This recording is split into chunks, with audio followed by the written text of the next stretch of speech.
성경은 누가복음 12장 54절부터 57절입니다.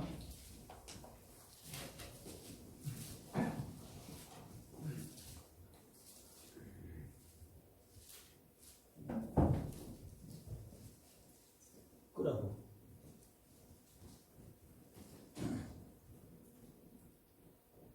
누가복음 12장 54절로 보겠습니다. 또 무리에게 이르시되 너희가 구름이 서쪽에서 이는 것을 보면 곧 말하기를 소나기가 오리라 하나니 과연 그러하고 남풍이 부는 것을 보면 말하기를 힘이 더우리라 하나니 과연 그러하니라. 외식하는 자여 너희가 천지의 기상은 분간할 줄 알면서 어찌 이 시대는 분간하지 못하느냐.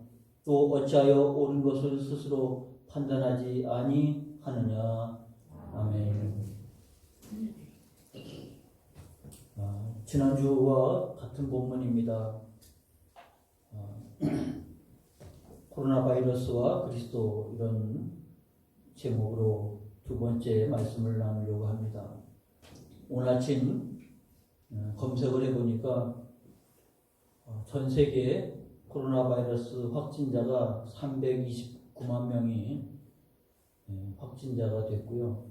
사망자가 23만 7천 명이 사망에 이르렀고, 그리고 확진된 나라가 218개 나라입니다. 그러니까 지구상에 있는 나라라는 나라는 다 코로나 바이러스가 뒤덮었다고 말할 수 있는 상황입니다. 한 100년 전에 스페인 인플루엔자 때문에 50만 명이 죽었던 역사가 있었는데, 100여 년이 지나고 크고 작은 전염병이 있었지만 온 세계가 이렇게 나라가 봉쇄가 되고 도시가 봉쇄가 되고 다 자가격리가 되고 이런 일들을 겪은 일이 아마 지금 살아있는 세대는 거의 처음 겪는 일이 아닐까 싶습니다. 처음 겪는 일로 인해서 우리가 많이 당황스럽기도 했지만, 우리가 신앙의 입장에서 보면 가장 당혹스러웠던 것은 어쨌거나 전염성이 워낙 강하다 보니까 사회적 거리두기, 격리를 해야 된다고 하는 의미가 신앙생활에 있어서, 예배 생활에서까지 영향을 미치게 되고, 우리가 지난 2달 동안 참 예배 드리는 게 정상적이지 못한 예배를 지금도 드리고 있습니다만, 여기서 우리가 겪는, 우리 생애에 처음 겪는 일이긴 하겠지만 신앙에 있어서도 이게 뭔가 한번 생각해 봐야 할 문제가 있다고 하는 것을 느끼게 됩니다. 뭐냐면 이 심각한 코로나 바이러스가 무서운 속도로 번져가고 있으니까 신앙생활, 예배생활도 뒷전으로 밀려나는 거죠.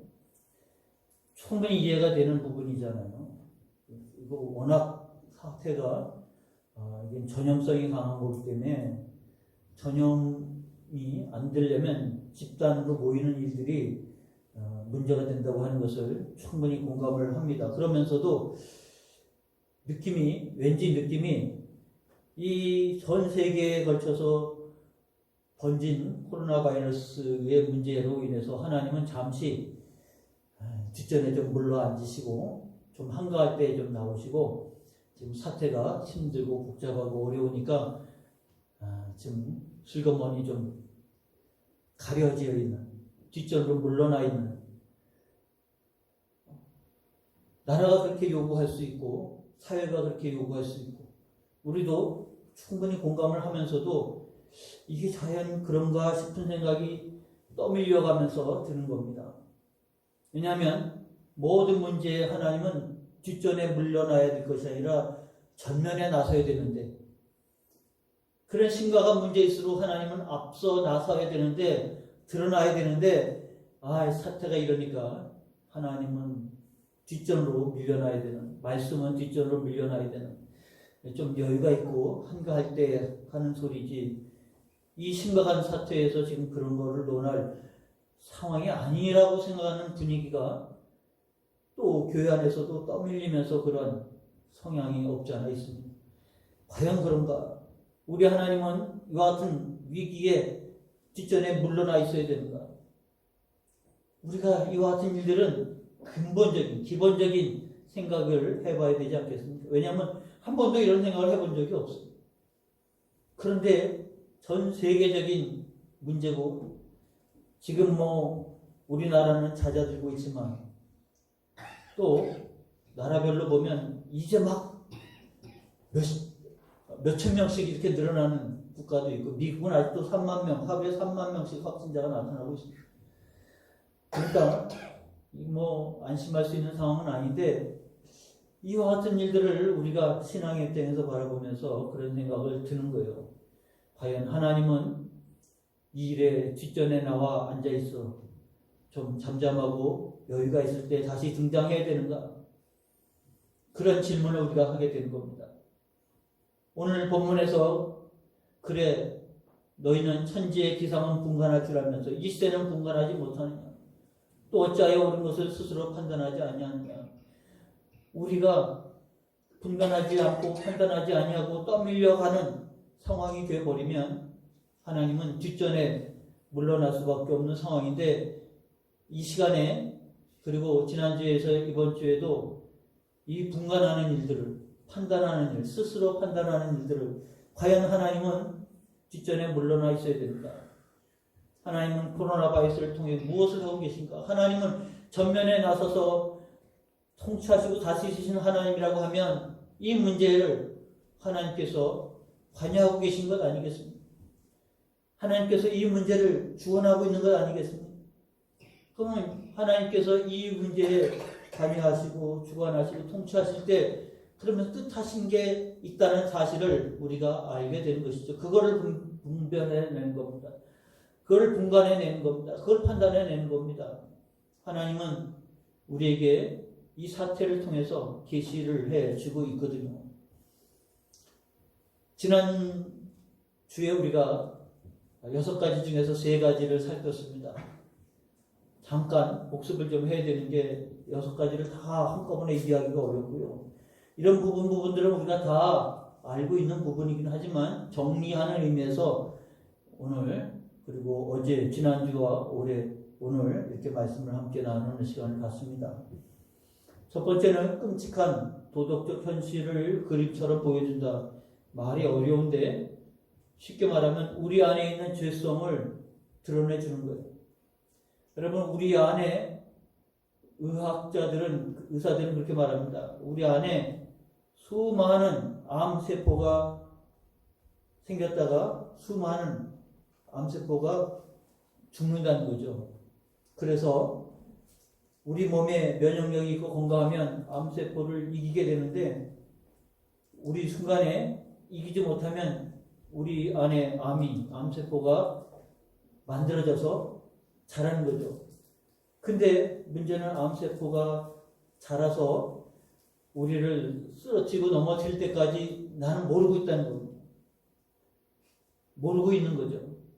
그래서 요즘에는 2년에 한 번씩 나라에서 건강검진도 하고 스스로 몸이 안 좋으면 가서 건강검진을 하기 때문에 그래도 조기 발견이 되니까 나도 모르는 사이에 지난번 검사할 때는 멀쩡했는데 이번에 검사하니까 그 사이에 암세포가 자라서 용종이 생기고 이게 점점 커져서 아직 악성은 아닌 종양이 생기고 심하면 악성 종양도 생기고 이거 잘라내지 않으면 안 되는 그런 상황이 됐음에도 불구하고 나는 모르고 있었다는 거죠.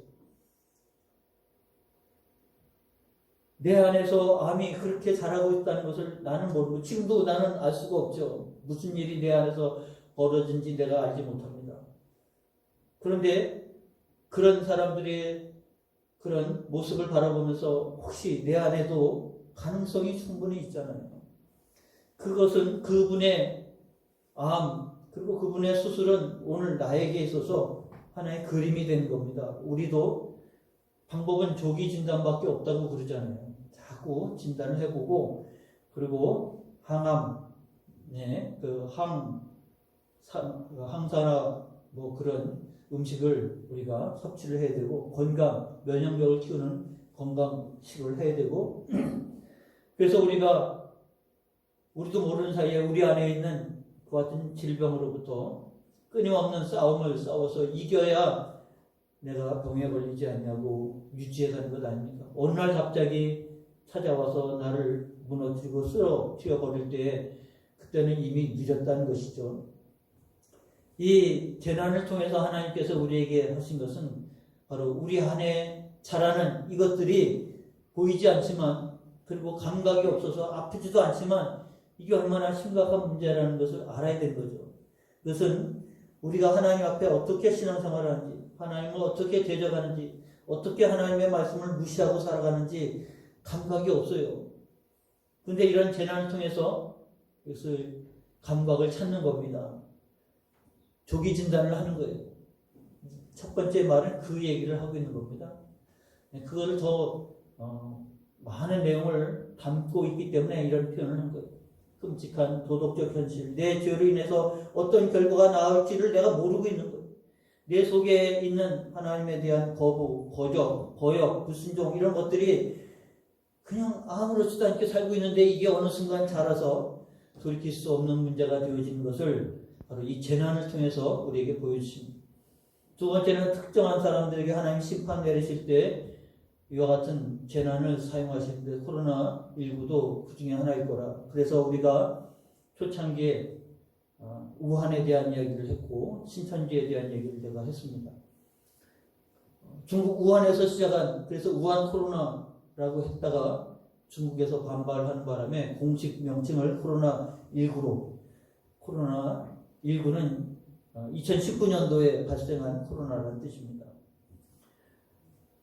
코로나19로 명칭을 바꿨지만 시작은 우한이었고, 그 중국의 그 많은 도시 중에서 왜 하필 우한에서 이 병이 발생을 했을까라는 것에 대해서 뭐 우연일 수도 있고, 또 무슨 진단을 하면 동물 시장에서 박쥐로 말미암아 중간 매개체 통해서 인간에게 전염이 되어서 변종으로 나타나는 것이라고 얘기를 하겠지만, 우리가 분간할 때, 우리가 판단할 때 우한이 특별히 중국 공산당 정부에서 종교 탄압 정책을 시범적으로 실시했던 데가 우한입니다.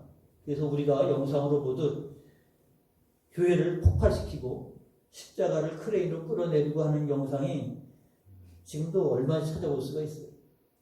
이거는 전 중국에서 벌어진 일이지만 특히 우한에서 시범적으로 벌어진 일이라고 하는 것을 보게 됩니다. 그 폭파에서 무너진 그 잿더미 위에서 성도들이 찬송 부르고 있는, 기도하는 내용이 또 동영상으로 올라와 있어요. 신천지, 한국은 생각지도 않은 신천지를 통해서 확산이 되어 갔는데, 우리가 생각해보면 신천지는 교회에서 이미 오래전부터 주의하고 경계를 했지만 세상은 전혀 관심이 없었던 부분이고, 신천지가 뭔지도 몰랐는데, 신천지라고 하는 이 존재 자체가 은밀하게 활동하고요. 그들의 특징은 바로 모략입니다. 목적을 달성하기 위해서 수단은 거짓말을 해도 진리라고 생각하는 거예요. 그것을 스스로 모략이라고 얘기를 합니다. 당신 신천지지? 그러면 아닙니다. 나는 신천지 아닙니다. 그거를 양심에 거리낌이 없어요. 그건 그 사람들의 교리입니다. 목적을 이루기 위해서 수단은 가리질 않아요. 거짓말도 용납이 되는 그게 신천지입니다. 그래서 나라에서 이 심각한 문제를 가지고 명단을 제출하라고 해도 숨기고, 그게 그들의 일상생활이에요. 그게 그들의 본질이에요. 그게 이제 드러났다는 겁니다. 그래서 어떻게 전개될지는 모르지만 분명한 것은 숨어서 있는 사람들이 드러났다고 하는 것은 엄청난 타격이 있다는 것은 명확한 일들입니다. 특정한 사람에게 하나님의 심판을 내릴 수 있다는 사실을 알게 된 것이죠. 세 번째는 그리스도의 재림을 대비하라. 늘 그런 메시지가 있지만 재난을 통해서 이와 같은 사실들을 다시 깨닫는 그런 기회입니다. 오늘은 네 번째가 되겠죠.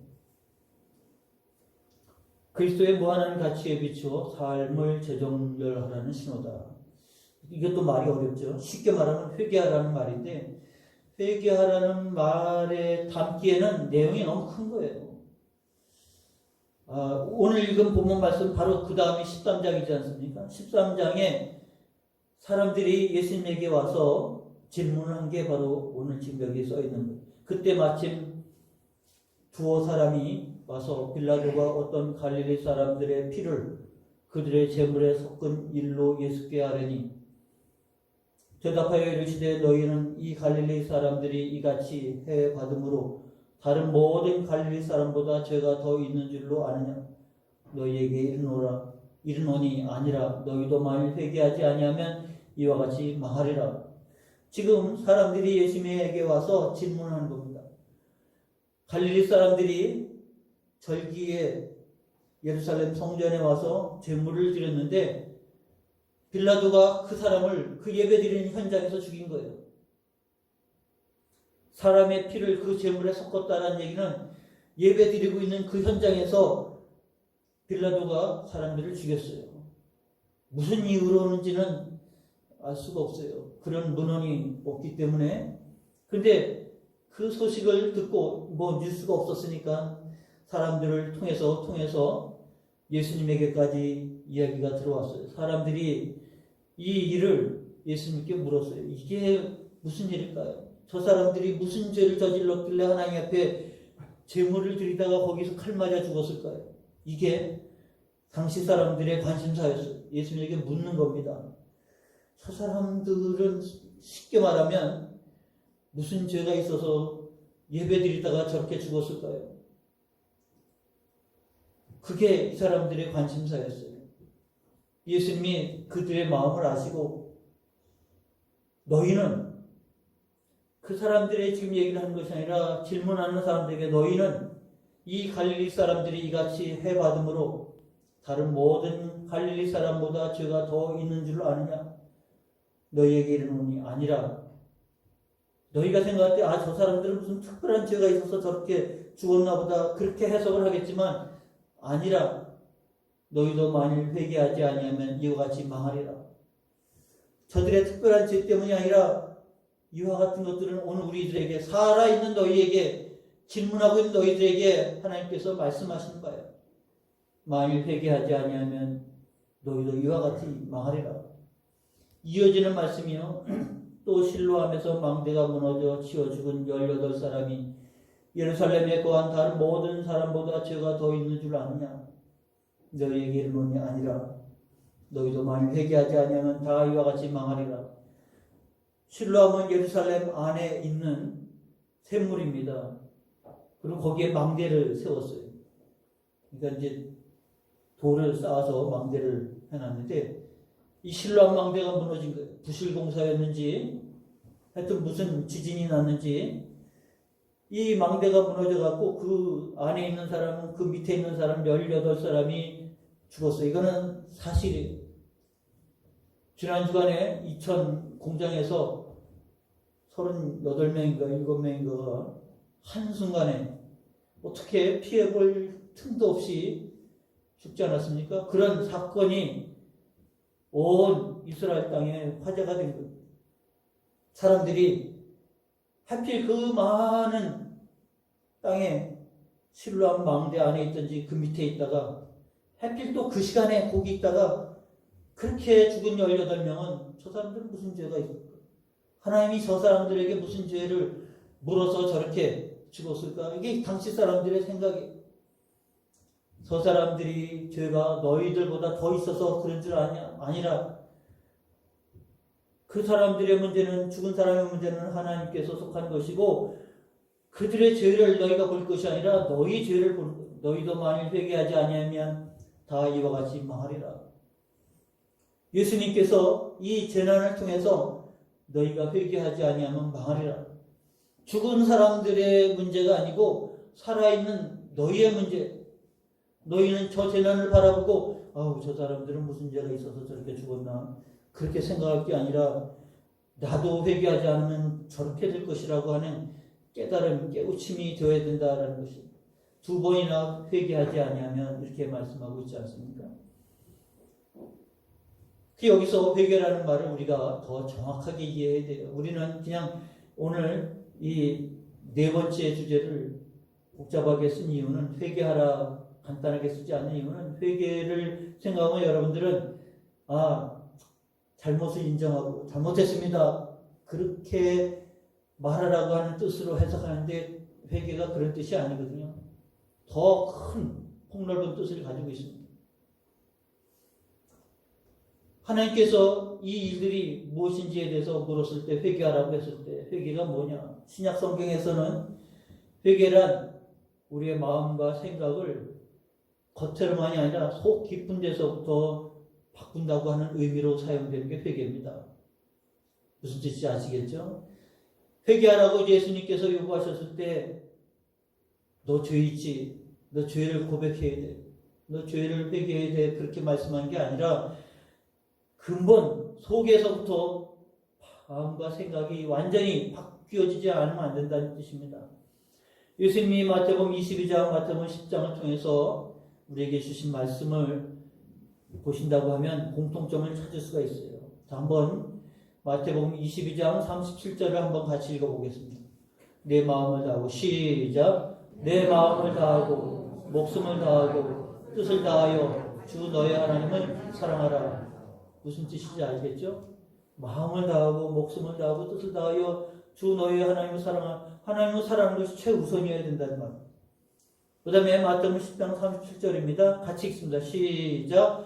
아버지나 어머니를 나보다 더 사랑하는 자는 내게 합당하지 아니하고 아들이나 딸을 나보다 더 사랑하는 자도 내게 합당하지 아니하며. 이런 말이 성경에 있단 말인가?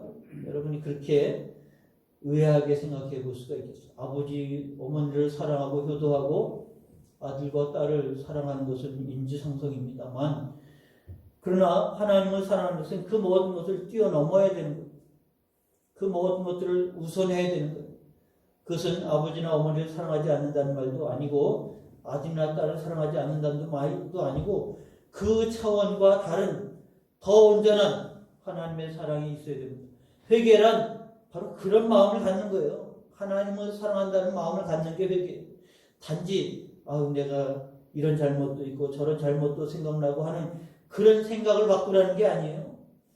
마음 중심 자체가 하나님을 사랑함으로 전환되어야 되는 것. 그래서 이 전환을 통해서 너희가 회개하지 않으면 그 말씀을 예수님께서 굳이 하신 것은 우리의 중심 자체가 무게 중심 자체가 하나님께로 옮겨가야 된다는 것을 말하고 있습니다. 이해가 잘 안 되면 구체적인 예를 들어서 설명을 해봅니다. 바울이라는 사람이 있어 잘 알잖아요. 근데 바울이 하나님 앞에 부름받아가지고 죽기 살기로 하나님 위해서 일을 합니다. 그런데 그 일이 형통해야 되는데 하나님을 위해서 일하니까 하나님이 도우셔야 되지 않겠습니까? 하나님의 일을 한다고 헌신했으니까 하나님이 길을 열어 평탄한 길을 주셔야 되지 않겠습니까? 그런데 고린도 후서 1장 8절 9절을 자기의 인생을 돌아보면서 자서전처럼 쓴 그런 편지에 쓴 내용입니다. 형제들아, 우리가 아시아에서 당한 환난을 너희가 모르기를 원하지 아니하노니 힘에 겹도록 심한 고난을 당하여 살 소망까지 끊어지고 우리는 우리 자신이 사형 선고를 받은 줄 알았으니 주를 위해서 헌신한 사람 사도 바울이 하나님께서 함께 하셔서 형통한 길이 되어지고 그리고 하나님의 도우심을 날마다 경험해야 되는데 그럴 때가 많이 있었죠. 근데 어떤 때는 심한 고난을 받아서 살 소망이 끊어졌어요. 이제 나는 여기서 죽는구나. 또 자기 자신이 사형 선고를 받은 줄 알았다. 이번에는 나는 더 이상 살아남지 못하고 여기서 죽겠구나 라고 느껴질 만큼 그런 일들을 수도 없이 겪었단 말입니다. 왜 하나님은 이 모든 것들을 다스리시고 바울을 택하셔서 주의 일을 맡기신 하나님께서 왜 이와 같은 일들을 저에게 주셨을까? 바울은 분별이 됐어요. 그것을 해석이 됐어요. 그래서 너는 이 시대를 분간하지 못하느냐 했을 때 바울은 지금 분간하는 거예요. 뭐라고 분간했냐면 우리로 자기를 의지하지 말고 오직 죽은 자를 다시 살리시는 하나님만 의지하게 하심이라. 이 절망 가운데서 이걸 발견한 거예요.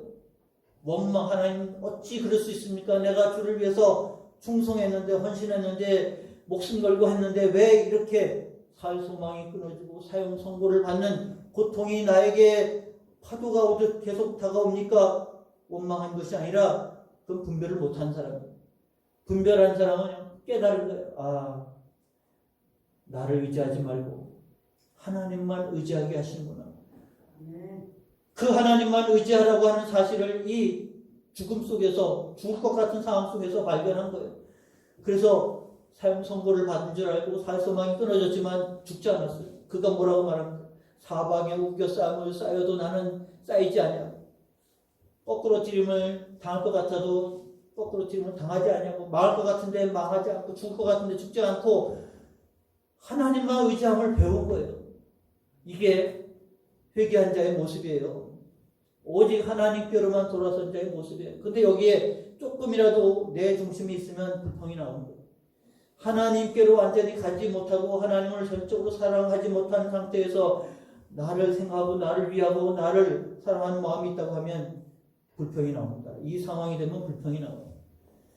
그런데 바울은 회개했다는 말입니다. 그 회개는 전적으로 하나님만 사랑하니까 하나님만 의지하게 하는 것이구나. 내가 비록 육신은 고달프고 심령은 이와 같이 두려움에 빠져 있지만 하나님만 의지할 때 살아남을 경험하는 거예요. 부활을 경험하는 거예요. 소망을 경험하는 거예요. 바울 하면 떠오르는 게 그의 육체의 가시가 있습니다. 고린도 후서는 그의 자서전과 같이 그의 거의 말년에 쓴 책이 고린도 후서예요. 고린도 교인들에게 보내는 편지 속에 자신의 얘기를 많이 했어요. 근데 7절로 12장 7절로 9절에 이렇게 말해요. 여러 계시를 받은 것이 지극히 크므로 너무 자만하지 않게 하시려고 내 육체에 가시 곧 사탄의 사자를 주셨으니 이는 나를 쳐서 너무 자만하지 않게 하려 하심이라. 이것이 내게서 떠나가게 하기를 위하여 내가 3번 주께 간구하였더니 나에게 이르시기를 내 은혜가 내게 족하도다. 육체의 가시라고 하는 것은 병이에요. 그에게 있어서 치명적인 병이에요. 성서학자들이 2가지를 말합니다. 바울에게 있어서 육체의 가시는 안질, 눈에서 고름이 나오는 안질. 왜냐하면 다메섹으로 가다가 그가 부활한 주님을 만나지 않습니까? 그래서 눈이 멀잖아요. 그리고 사람들이 끌려서 다메섹에 들어갔을 때 아나니아의 안수 기도를 통해서 눈이 났지만 그때 받은 영향으로 인해서 눈이 안질이 생겼고 고름이 질질 나오는, 그래서 가만히 있어도 고름이 질질 나오는, 그게 선지자들이 사도로서 말씀을 전하는 자로 설교하는 자로서 그게 보기에 너무 안 좋은 거예요. 또 사람들은 사도 바울에게 있어서 간질, 요새는 이제 그런 표현을 안 쓰고 뇌전증이라고 그렇게 표현합니다. 예전에는 우리 자랄 때는 그런 광경을 자주 보는데 그냥 길거리에 쓰러져 가지고 막 그 발버둥 치는 경련을 일으키는 것을 보지 않습니다. 바울이 그런 육체의 가시가 그런 것이다. 그것도 사도에게 있어서 맞지 않는 거예요. 어떻게 하나님의 말씀을 전하는 자가 그러고 앉았으면, 그러니까 3번이나 병 낫기를 위해서 기도했는데 고쳐지지 않는 거예요. 그러니까 얼마나 인간적인 생각에 있으면 불평과 원망이 나오겠습니까? 근데 하나님은 내 은혜가 내게 족하도다. 내게 받은 은혜가 계시가 너무 커서 교만하지 않도록 하나님 날 치신 것이다. 그래서 내 능력이 약한 데서 온전해짐을 배우는, 그래서 내 힘으로가 아니라 하나님의 힘으로 사는 것을, 그래서 이를 통해서 그는 그리스도의 능력이 내게 머무는 체험을 하게 되는 것입니다. 여러분, 수영을 하신 분들은 알아요. 수영 못한 사람은 물속에 빠지면 온몸을 휘적거립니다. 물에 뜨지도 않고 나가지도 않고 그냥 휘적거리다가 물에 빠져 죽을 수 있는 거죠. 그러나 수영을 잘하는 사람은 휘적거리지 않습니다. 몸에 힘을 빼고 수영을 합니다. 그래서 초보일수록 몸에 힘이 들어가지만 이제 능숙한 선수일수록 몸에 힘을 빼고 그래서 장거리를 수영할 수 있는 힘이 생기는데 제가 잘하진 못하지만 그 단계를 경험해 보니까 무슨 소리인지 알겠어요. 어쩌면 우리가 하나님 앞에 부름받고 은혜의 삶을 살아가는 데 있어서 여전히 내 능력으로 살아가려고 할 때가 많습니다. 주님을 사랑합니다. 하지만 내 능력으로 살아갈 때가 많은 거예요. 그런데 이와 같은 과정을 통해서 재난을 통해서 병을 통해서 핍박을 통해서 뭔가 한계를 통해서 내 능력으로 살아가는 게 아니구나. 하나님 앞에 맡기는 것을 물에다 몸을 맡겨서 수용하는 법을 배우는 것처럼 하나님의 능력에 맡기고 살아가는 신앙이 되어진다고 하면 그를 통해서 이겨가는 승리해가는 신앙생활을 맛보게 되는 것입니다. 그러므로 바울에게 있어서 회개한다고 하는 의미는 하나님만 사랑하고 하나님만 바라보고 나간다고 하는 게 무엇인지를 아는 거예요. 예수님께서 우리에게 회개하라고 하신 말씀은 너 잘못을 인정하라고 우리를 다그친 게 아니고 하나님께로 맡기고 살아가는 법을 배우라는 거예요. 하나님께로 돌이키라는 것을 배우라는 말씀으로 우리에게 주신 것입니다. 그래서 그리스도의 무한한 가치에 비추어 그 얘기는 그리스도 안에서 살아감으로 인해서 우리가 온전한 사람이 될 수 있다. 그게 회개입니다. 그래서 이 재난을 통해서 코로나19를 통해서 하나님은 우리에게 내가 내 힘으로 사는 게 아니고 하나님만 사랑함으로 내가 살아가는 것임을 배우는 기회로 삼으라고 말씀하고 있는 것입니다. 그래서 사도 바울은 잃는 것이 다 망해가는 것이 아니라 내가 이름으로 말미암아 얻는 게 있어요. 내가 하나님을 사랑하는 것, 부모보다 자식보다 하나님을 더 사랑하는 것, 그러면 부모도 있고 자식도 있는 것입니까? 아니, 잃는 게 있지만 얻는 게 있어요. 하나님을 사랑함으로 하나님이 나를 위해서 우리 부모님은 나를 위해서 내 자녀를 사랑하는 거예요. 그래서 하나님 앞에 그 자녀를 맡기고 기도하지 않습니까? 내가 그 자녀를 위해서 늘 쫓아다니면서 모든 것 다 돌봐줄 수 있습니까? 우리가 기도하는 이유가 하나님 앞에 맡긴 것 아닙니까? 그런데 나는 못 맡기고 있어요. 회개하라는 것은 하나님 앞에 다 맡기라는 것입니다. 하나님이 나의 주이시며 나의 하나님이심을 믿고 하나님 앞에 맡기면 내가 사랑하는 것보다 하나님이 더 사랑하시는 거예요. 내가 그를 위한 것보다 하나님이 더 위하실 때 더 큰 복이 있는 겁니다. 그래서 기독교의 신앙은 하나님을 더 사랑하라는 것은 그것을 사랑하지 말라는 게 아니에요. 이름으로써 얻는 게 있어요. 더 큰 얻음이 있다는 사실을 깨우치는 자리가 바로 이런 재난을 통해서 핍박을 통해서 사고를 통해서 문제를 통해서 깨닫는 겁니다. 분별하는 여러분 되시기를 축원합니다. 오늘 말씀 두 번째죠. 전체적으로 다섯 번째입니다. 위험 속에서도 선을 행하라는 부르심입니다. 예수님 마태복음 적으로 말씀하신 내용이에요.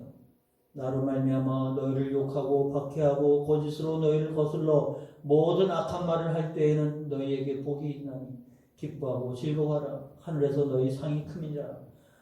이어지는 말씀이 너희는 세상의 소금이니 너희는 세상의 빛이라. 너희 빛이 사람 앞에 비치게 하여 그들로 너희 착한 행실을 보고 하늘에 계신 너희 아버지께 영광을 돌리게 하라. 지금 이 본문은 핍박이 왔을 때 핍박 속에서 너희는 빛이 되라는 것입니다. 어둠이 너에게 찾아왔을 때 절망하고 낙심하고 움츠러들지 말고 오히려 그때에 빛이 되는 거예요. 그때에 소금이 되는 거예요. 이게 기회구나. 이게 빛이 되어야 되는구나. 이게 소금이 되어야 되는구나. 환할 때는 빛이 안 보이지만 어두울 때 빛은 작은 빛이라도 드러나지 않겠습니까? 이제 우리가 부름받고 하나님 앞에 이와 같이 하나님의 사람이 되었을 때 하나님은 우리에게 그렇게 말씀하시는 거예요. 이 위험 속에서 멈추어들지 말고 이 위험 속에서 선을 행하는 계기로 삼으라고 하나님 말씀하고 있는 것입니다. 예로 베드로를 들어서 말하면 베드로전서 2장 12절에 베드로는 이렇게 말합니다. 너희는 이방인 중에서 행실을 선하게 가져 너희를 악행한다고 비방하는 자들로 하여금 너희 선한 일을 보고 오시는 날에 하나님께 영광을 돌리게 하라. 이건 베드로가 권면하는 내용인데 초대교회는 이 말씀을 듣고 그렇게 반응을 합니다. 특별히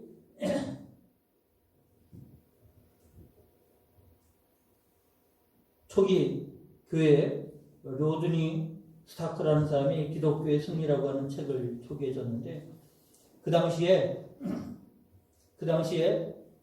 165년과 251년에 로마 제국의 큰 역병, 제국의 인구의 3분의 1을 죽이는 그런 큰 역병, 전염병이 돌았습니다. 그런데 그 전염병이 들으니까 사람들은 다 도망가는 거죠. 의사들은, 그 당시에 있는 의사들은 나 살려라 하고 다 도망가고, 그리고 제국의 그 모든 것을 통치하는 그런 행정당국도 다 도망가 버리고, 무방비 상태로, 그래서 사람이 역병에 걸리면 그냥 다 집 밖에 내던져버리는 일들이 벌어났는데, 전 인구의 3분의 1이 죽은 두 차례에 걸쳐서 그 일이 있었거든요. 로드니 스타크는 기독교의 승리라고 하는 책에 그때 내용을 그렇게 적어놨어요.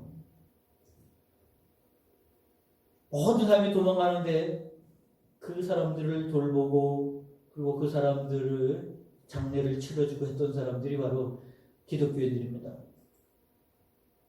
두 번째 역병이 끝나갈 무렵 알렉산드리아는 애국 이집트에 그래서 전 세계 로마 다음으로 두 번째로 큰 도시가 바로 알렉산드리아였습니다.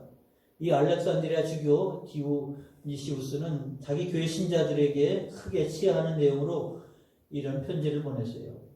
그 내용이 그 시대 사람이 어떻게 살았는가를 보여주는 겁니다. 우리 형제들은 대부분 자신을 아끼지 않고 오직 서로만을 생각하며 무한한 사랑과 충실함을 보여주었고, 그들은 위험을 아랑곳하지 않고 병자들을 돌보며 그들의 모든 필요에 주의를 기울여 그리스도 안에서 그들을 정성껏 보살폈고, 죽는 사람들은 행복해하면서 평화롭게 세상을 떠났다. 자기 교회 담임 목사가 자기 교회 성도들에게 편지하면서 여러분들이 이렇게 헌신한 것, 이 두 번째 역병으로 3분의 1이 죽어가는 때에 알렉산드리아 성도들이, 교회 성도들이 했던 일들로 이렇게 칭찬하는 내용을 문서로 남아있거든요.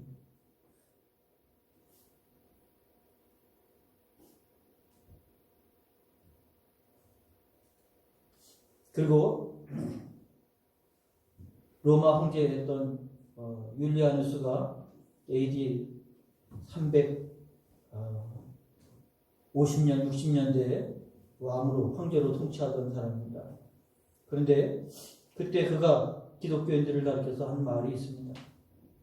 이 사람들은 낯선 자들을 사랑으로 섬기고 죽은 자들을 장사 지내는 일을 도움으로써 크게 세력을 확장해왔다. 거지가 된 유대인이 한 사람도 없다는 사실과 불경스러운 이 사람들이 그들의 빈자들만이 아니라 우리의 빈자들까지 보살피고 있다는 사실은 매우 유감스럽다.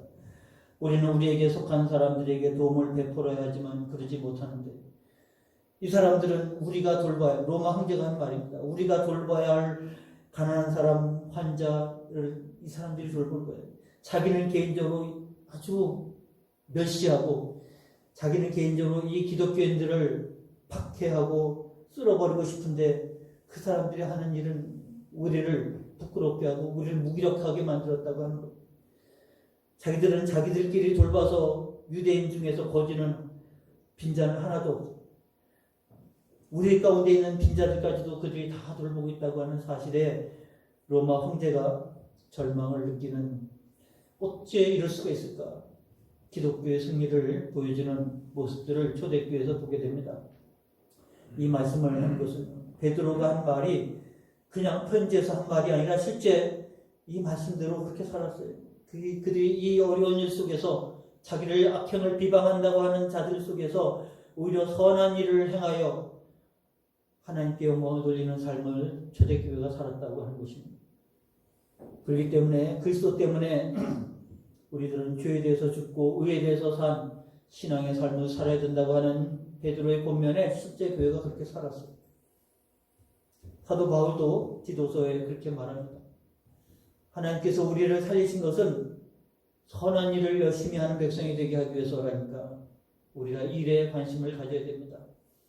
그러나 지금 코로나19를 통해서 우리가 겪지만 지금은 우리가 나서지 않아도 되는 것이, 의사들이 그래도 헌신적으로 평상시에는 고액 연봉을 받는다 어쩐다 그래도 위기가 되니까 도망가지 않고 그래도 자발적으로 대구로 좀 내려와 달라니까 또 대구로 다 내려가지 않습니까? 그래도 지금은 그런 시대에 자기의 사명을 알고 나가죠. 최초 우한에서 코로나19를 발견했던 오일량도 중국 사람인데도 불구하고 기독교인이라고 우리가 알고 있습니다. 처음에 그가 죽어가면서 그 기도문의 내용이 마지막 날 새벽에 쓴 기도문이 우리를 울렸던 적이 있는데 피하지 않고 도망가지 않고 그래도 그를 섬겼던 그 기독교인들의 모습 아니겠습니까? 오늘 우리들의 모습 아니겠습니까? 우리는 그래서 우리가 이 시대처럼 나서지 않아도 됩니다. 그러나 이때야말로 우리가 선한 일에 열심히 백성이 되어야 된다는 사실을 깨우쳐야 됩니다. 그런 의미에서 우리는 이번 코로나19로 정신이 없었지만 필리핀과 그리고 인도 비아리에 연락이 오니까 우리가 필리핀에는 30만 원을 보냈고요. 그리고 인도 비아리에는 주보에도 나와 있지만 여러분이 지난 주일날 구제금으로 38만 4천 원이 결산이 됐고 또 우리 교회가 2달 동안 예찬비가 안 나와서 그걸 모아가지고 92만 4천 원을 우리가 송금을 했습니다. CCF 교회들은 연합으로도 했고 각자 교회로도 하고 그래서 지금 지지난 화요일날 200 편지에 나온 것처럼 215가정을 후원을 했고 또 2차로 311가정을 지금 후원하려고 지금 준비를 하고 있다고 합니다. 그래서 아직 인도는 공세력이 내렸기 때문에 왕래가 불편해요. 그래서 우리가 이것을 만들어 줄 테니까 경찰서 행정당국에서 좀 나눠주라고 했더니 우리 못하니까 니네가 하라. 그리고 또 신문사가 있어요. 지방 신문사. 그래서 거기서 좀 그러면 이걸 해달라고 그러니까 우리는 바빠서 못하니까 당신들이 하라고.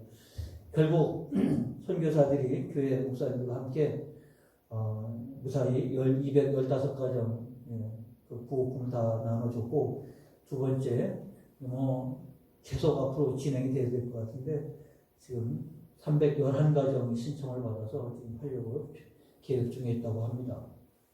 준비 중에 있다고 합니다. 어쩌면 우리가 이것을 생각하고 있었던 건 아니지만 필요가 오니까 우리가 반응을 하는 거예요. 어두울 때 우리가 했던 일들, 이와 같은 일들 속에서 우리가 움츠러들고 피하는 게 아니라 환한 빛을 드러내는 거죠. 이게 우리의 사명이에요. 이 초기 기독교인들처럼 나서지 상황이 아니지만 그러나 우리가 할 수 있는 부분을 하는 거예요. 그게 소금이고 빛된 역사예요. 지금 우리에게는 우리 중에 하나 일부였지만 그들에게는 한 달을 사는 양식이에요. 생명이에요. 우리의 느낌하고 우리의 개념하고 다른 거예요. 우리의 25,000원하고 그들의 25,000원하고는 다른 거예요. 그들의 목숨이에요.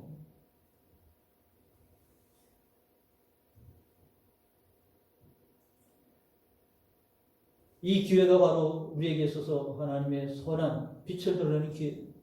그 기회가 생길 때 우리가 이 같은 일을 한다고 하는 것은 사명을 감당하는 일입니다. 마지막 6번째는 선교의 진전을 가지고 온다. 지금은 선교가 다 막힌 상태잖아요. 다 비행기 자체가 없어요. 오고 가는 일들이 거의 불가능한 상태에 선교가 이제는 완전히 멈춰버린 상태가 됐는데 근데 오히려 장기적으로 하나님이 이를 통해서 선교의 진전을 가지고 옵니다. 하나님은 선교의 전략으로서 박해를 썼다는 것을 사도행전 8장을 통해서 압니다. 너희는 이 복음을 예루살렘과 온 유대와 사마리아와 땅 끝까지 이르러 증인이 되리라 했지만 그들은 예루살렘을 떠날 생각이 전혀 없었어요. 그때 스데반이 순교를 당하고 교회에 박해가 있으니까 사도들 외에는 다 흩어졌는데 흩어진 사람들이 그곳에 다니면서 복음을 전하니까 복음은 예루살렘에만 머물러 있다가 순간적으로 사마리아에도 그리고 안디옥에도 순식간에 복음이 퍼진 선교의 진전을 가지고 온 것, 선교의 전략으로 하나님 밖에 쓰십니다.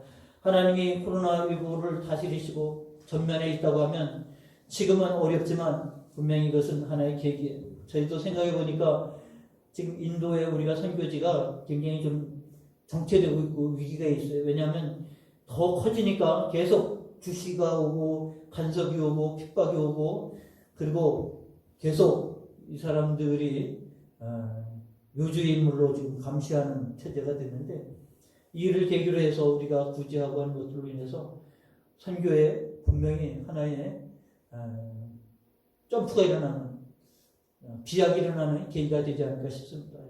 다행히 우리 개전교회도 내년 후년에는 70주년을 맞이하는데 그곳에 교회를 세우겠다고 기념교회를 세우겠다고 우리가 꿈꾸고 기도하고 있는데 어쩌면 이 일과 맞아떨어질 수 있는 상황이에요.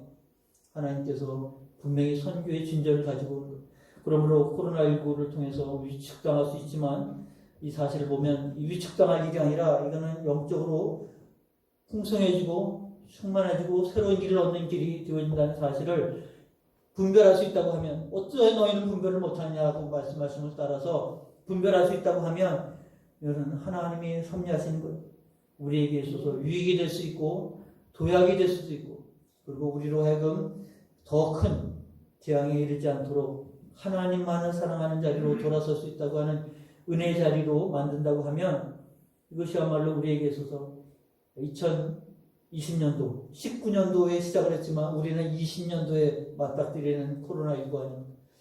2020년도는 우리 인생에 있어서 전환점을 맞이할 수 있는 계기예요. 한국 교회도 그런 기회로 삼을 때 이를 깨우치고 이를 위해서 기도할 때 이와 같은 삶을 살아갈 수 있게 되지 않겠습니까? 여러분 이제 얼마 남지 않을 것 같은데 끝까지 이게 사실은 신종이기 때문에 아직 백신이 나오기 전까지는 어떻게 이게 전개될지를 모르는 것 교만하지만 또 다 됐다고 생각하지 않고 조심하면서 그러나 영적으로는 우리가 깨우쳐서 믿음의 유산으로 삼는 기회로 삼으시기를 축원합니다. 기도하겠습니다. 아버지 하나님 오늘도 말씀을 통해서 우리에게 깨우쳐 주시니 감사합니다. 외식하는 자여 너희가 천지의 기상은 분간할 줄 알면서 어찌 이 시대는 분간하지 못하느냐 또 어찌하여 옳은 것을 스스로 판단하지 아니하느냐 말씀하신 것을 기억하시고 아버지 기억하게 하시고 이 말씀을 따라서 살아가는 저희가 될 수 있게 하여 주옵소서. 이것이 우리에게 재앙이 아니라 이것이 우리에게 영적 유산이 되게 하시고 하나님 주 앞으로 온전히 돌아서는 기회로 삼게 하여 주시고 하나님께서 주신 사명을 완수하는 기회로 삼도록 역사해 주시옵소서. 예수님의 이름으로 축복하고 기도하옵나이다. 아멘.